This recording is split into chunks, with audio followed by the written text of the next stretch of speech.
What's going on, everybody? My name is Hangos. Welcome back to the channel. Today we're going to be reviewing the Fuji GS645S.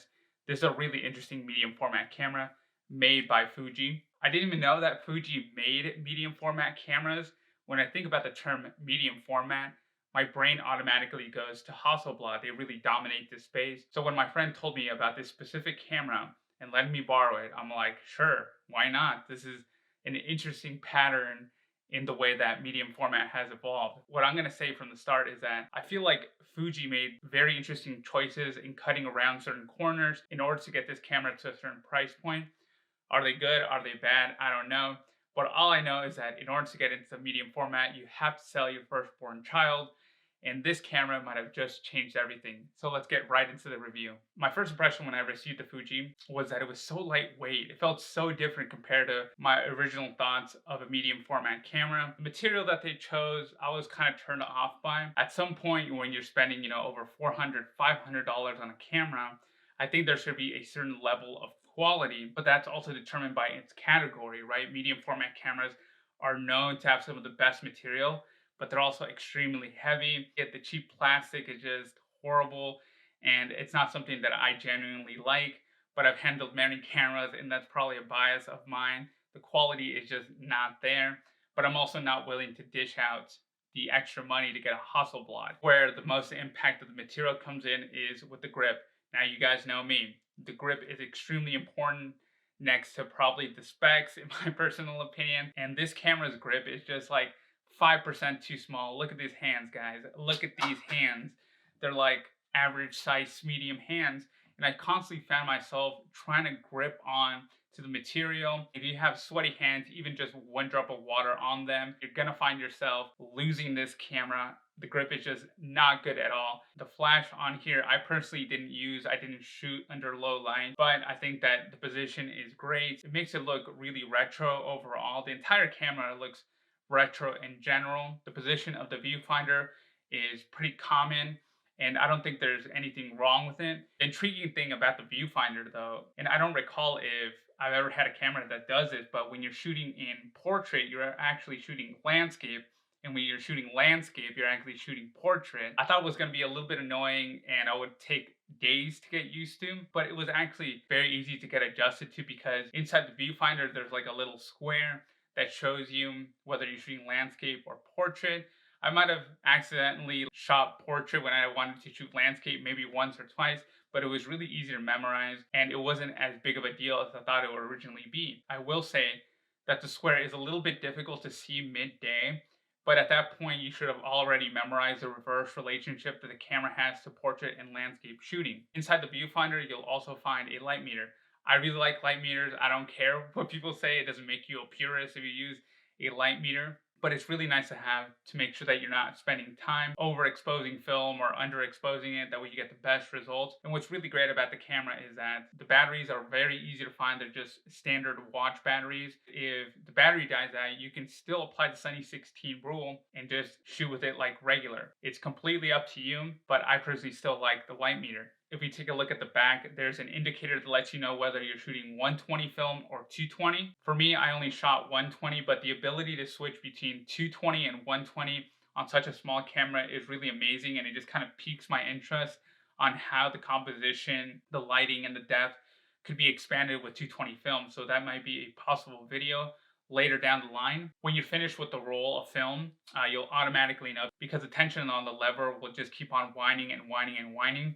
You usually get between 15 and 16 shots. I mostly got 15 shots, and the camera has a nice indicator on the top letting you know what you're shooting. Are you shooting 120, 220, and the amount of exposure that you have in between your shots. This was really great for me because I constantly lost track of how many shots I got, so it's nice to have. But I would definitely check to make sure that it works. These older cameras, stuff breaks, it can't be serviced as much, so always read the description. You can also lock the camera to make sure that the battery isn't being drained, and I really like this feature. I don't want the battery to be drained. There's no indicator. My favorite part though, and this is so random, is the lever. The lever is at a proper length. I didn't realize how many film cameras just kind of cheap out on the lever. You kind of have to like really dig in there. But the Fuji did an excellent job at that, and it's making me rethink about how I want to purchase different cameras, especially older cameras, and just having a nice, properly sized lever is just such an important factor I didn't think about. The 645 is definitely a conversation starter, right? That's because of its barn doors.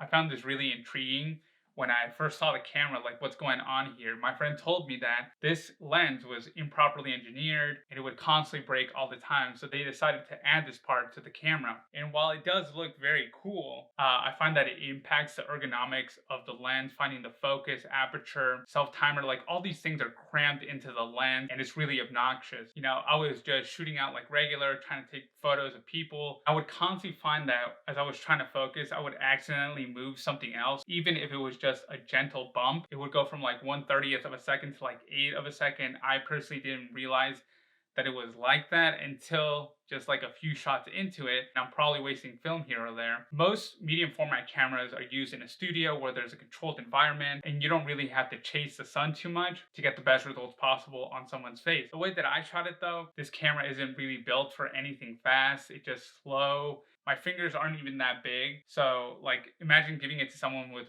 really big fingers. You're probably gonna move around everything. But I'm not a fan of the lens at all. It's just improper, really annoying, and you're probably going to be wasting a lot of film on it.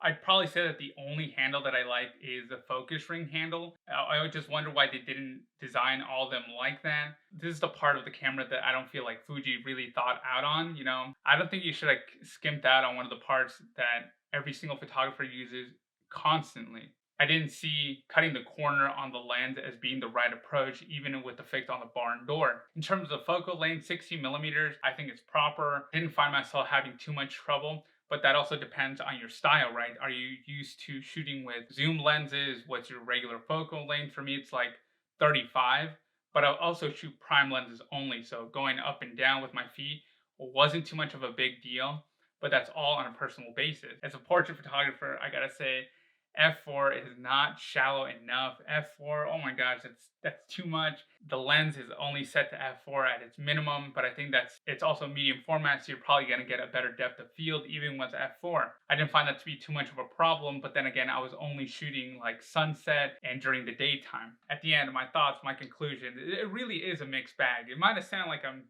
bashing the camera, but I really respect what Fuji was trying to do here, cutting the cost, bringing medium format to an even bigger audience, and really having the guts to try something new. When I think about cameras from certain eras, you know, like I think we all do this, 1930, 1940, 1970, 2000, 2010, there's like a certain camera that we associate with that era. And now the Fuji 645 cements that era for me. Like this is the era that Fuji was trying something like they are right now. What I really like about the camera is the shutter leaf. Oh man, it is so quiet that I was constantly like, did this go off? You know, it's like kind of like a Prius. Is this on? It was really interesting because now there was no distraction, you know, between the subject and I. Much like there's a DSLR, a Canon, very loud camera DSLRs, but it was nice to have a really quiet and calm shutter in there. The meter is also great for me. I don't care what people say, like you're not a purist because you don't know the Sony 16 rule. I just like to shoot fast and know that I have my focus on. I think that the price point is absolutely a reason to, you know, purchase this, especially if you're someone that does portraits all the time. But for me, it's not a camera for me because of the grip, the lens, but most importantly, the film. You know, film is constantly going up in price. The price of development is going up. I paid $25 for 2 rolls of film. That is absolutely insane. And I could go into a whole ramble of the external costs that medium format bring and how film is getting more and more expensive. And that's the reason I can't really stick to medium formats. That's just like a constant subscription price. I don't find myself being that dedicated, but I think it's an excellent camera overall. Just because things don't work for me and my photography style doesn't mean that they won't fit for you. I think at the end, if you're someone that's really wanted to get into medium format, not break the bank, have something that works but isn't the fanciest of cameras, I think this is an excellent choice for you. I guess the reason I don't like it is just my shooting style, what I like to shoot and how I like to shoot it. At the end, I really respect Fuji for what they did. So that's it for right now. Those are my thoughts, my opinions, my reviews, how it functions. Let me know what you think. Are you thinking about purchasing the camera? And what aspect of medium format is most important to you? To me, it's just about that film, which is getting a little bit too expensive for my taste.